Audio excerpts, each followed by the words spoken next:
Vous êtes le peuple, la force authentique du rayonnement de votre nation dans le monde. C'est en ces mots que M. Denis Sassou Nguesso s'est exprimé dans l'hémicycle du Parlement rwandais lors de sa dernière visite à Kigali. Des mots forts et lourds de sens quand on sait que le peuple congolais a rarement été consulté pour des questions qui touchent à sa souveraineté. Vous l'avez compris, nous allons parler de la cession des terres congolaises au gouvernement rwandais et à ses multinationales. 980 km².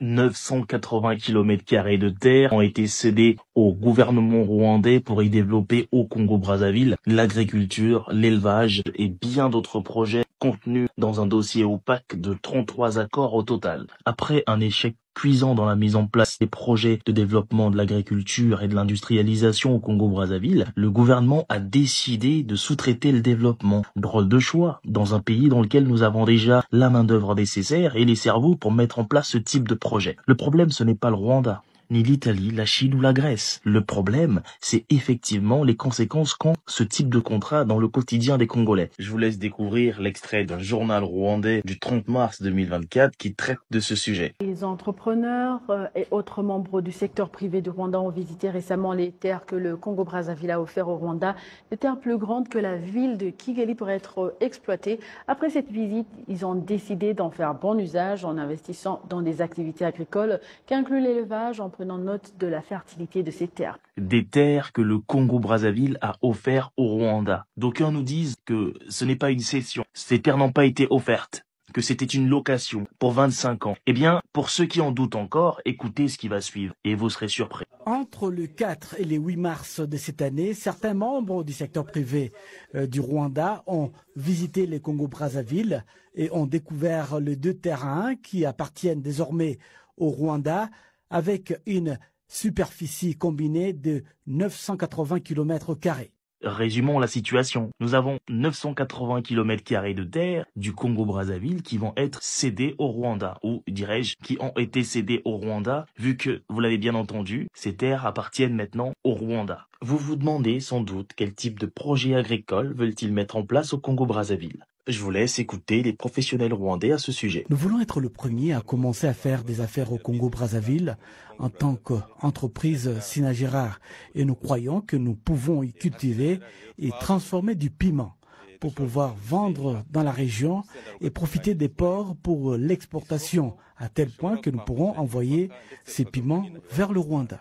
J'ai décidé d'y aller et de cultiver du maïs, du soja et des arachides car le sol y est très fertile.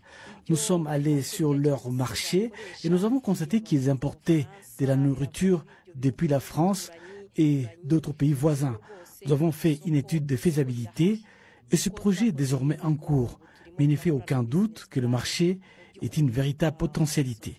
Les conséquences qu'entraîne ce type de projet sont nombreuses, notamment la cession d'une grande superficie de terre à un pays, à un peuple, une culture étrangère qui va s'y installer de façon durable. Aussi, la dépendance alimentaire envers des multinationales rwandaises qui vont avoir le monopole sur le marché intérieur. Cela empêchera l'essor d'une agriculture locale qui sera broyée par la concurrence rwandaise. Les anciens propriétaires terriens vont être expropriés en échange d'une contrepartie minime. Toute résistance sera vivement réprimandée, ce qui entraînera de vives tensions entre les Congolais et les Rwandais nouvellement installés. Un conflit pourra déstabiliser toute cette zone géographique. Vous l'aurez compris, le Rwanda voudrait répondre à 3 demandes. La demande locale au Congo-Brazzaville, la demande régionale et la demande locale du Rwanda. Ce qui implique qu'ils vont racheter d'autres terres autour de cette zone pour pouvoir étendre leur industrie. Et ça, effectivement, c'est un danger pour la souveraineté des peuples parce qu'on peut se retrouver avec toute une partie d'un pays détenu par un pays étranger. Que vont devenir nos parents? Mon grand-père cultivait du piment, ma grand-mère cultivait du manioc. Sommes-nous incapables de le faire au Congo-Brazzaville? L'État ne devrait-il pas mettre en place les moyens nécessaires au développement de l'agriculture locale? Pour mettre en place une vraie dynamique au niveau de l'agriculture, l'État aurait dû intensifier ses efforts dans le soutien et l'accompagnement des agriculteurs locaux, et non se transformer en Père Noël en offrant des parties de notre territoire à d'autres nations. Je vais continuer cette analyse dans une prochaine vidéo en vous expliquant la stratégie des industriels rwandais. Ils le disent eux-mêmes et nous avons les vidéos dans lesquelles ils le disent. Et donc nous partirons de ce postulat